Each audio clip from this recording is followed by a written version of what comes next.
बल्कि हम लोग खुद शर्मिंदा हैं कि हम लोगों ने कैसे लोगों को जिता दिया, जिसको न कार्यकर्ता की कोई परवाह है, न जनता की कोई परवाह है। 10 साल में हम लोग नहीं जानते हैं कि 5 किसी गरीब गुरबे का काम उसने ब्लॉक में, थाने में कराया होगा। अव्वल तो उसका फ़ोन लगाने पर फ़ोन कभी रिसीव नहीं होता है, जिससे कि लोगों का काम कभी होता ही नहीं है। उसके बाद जो हम लोगों के संज्ञान में बात आई है या आम आवाम में जो बात है कि इनके रेजिम में 10 साल में प्रखंड हो, अंचल हो, थाना हो, उसमें भयंकर कमीशन खोरी हुई है और इन्होंने इसको बढ़ाया है। लोग तो यहाँ तक कहते हैं कि ये सारे पदाधिकारियों से कमीशन लेते हैं।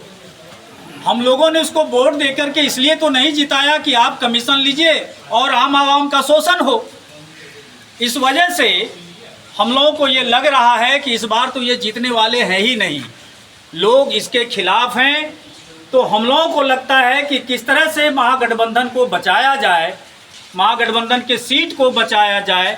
आप लोगों के मीडिया के माध्यम से हम महागठबंधन के जो राज्य स्तरीय लीडर हैं, केंद्र स्तरीय लीडर हैं, उस तक अपनी बात पहुंचाना चाहते हैं कि आप कदवा में लोकल किसी भी व्यक्ति को महागठबंधन के अंदर आप टिकट दे दें, चाहे वो जिस भी धर्म से हो, जिस भी बिरादरी से हो, उससे कोई लेना देना है। वो सिर्फ कदवा का आदमी होना चाहिए। कदवा का आदमी यदि वो होता है तो हम लोग दिलो जान से अपना खून पसीना एक करके फिर से एक सदस्य हम लोग विधानसभा भेजने का काम करेंगे। आप लोग को लोकल चाहिए, अन्यथा ये सीट लूज कर जाएगा। उनके रहते वो किसी कीमत पर ये सीट नहीं निकाल पाएंगे। अच्छा, ये जब पहले बार वो जीत के गए थे, क्या वो कुछ खास काम नहीं किए थे? फिर दूसरा टर्म में जीत गए तो आपको पार्टी को बताना चाहिए आपका ये कार्यकर्ता पहली बार भी हम लोगों ने पार्टी को बताने का काम किया, इस बार भी हम लोगों ने पार्टी को बताने का काम किया। अभी ऐसा नहीं है कि हम लोगों ने पार्टी को नहीं बताया है।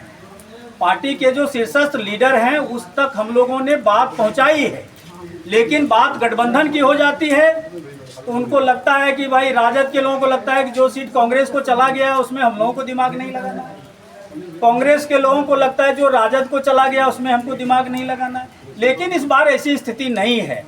इस बार ये है कि यदि ये लोग संयुक्त रूप से दिमाग नहीं लगाते हैं, यहाँ का सर्वे करके यहाँ के लोगों को टिकट नहीं देते हैं, तो महागठबंधन का निश्चित रूप से एक सीट लूज हो जाएगा। हम लोगों की कोशिश ये है कि हम लोगों ने अपना जीवन महागठबंधन को दे दिया है।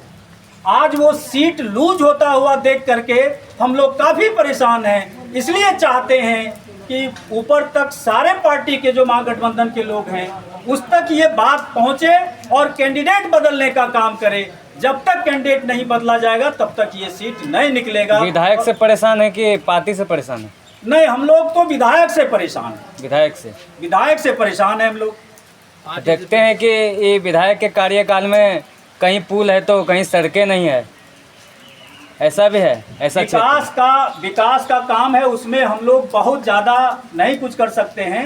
विकास एक निरंतर प्रक्रिया है, जो काम होना होता है होता रहता है। कहीं पुल बनेगा, कहीं नहीं बनेगा। आप अपना परिचय दीजिएगा। मेरा नाम सुरेश यादव, राष्ट्रीय जनता दल अध्यक्ष कदवा। अगर महागठबंधन में अगर उसी पर विश्वास जताया जाए शकील अहमद खान पर ही, तो आप लोग का क्या स्टेट होगा? ऐसी स्थिति में हम लोग महागठबंधन के लोग एक उम्मीदवार सर्वसम्मत से देंगे, उनको लड़ावेंगे और उसको जिता करके विधानसभा भेजने की कोशिश करेंगे। आपको क्या लगता है कि शकील अहमद खान फिर से आएंगे कि उनके जगह कोई और आएंगे? हमारा साफ कहना है कि हम लोग महागठबंधन के लोग हैं, जिसमें कांग्रेस, राजद, सीपीआई, सीपीआईएमएल, सीपीएम तमाम रूप से संयुक्त रूप से महागठबंधन तैयार है। और महागठबंधन चाहती है कि हम सरकार में हमारा भागीदारी हो, लेकिन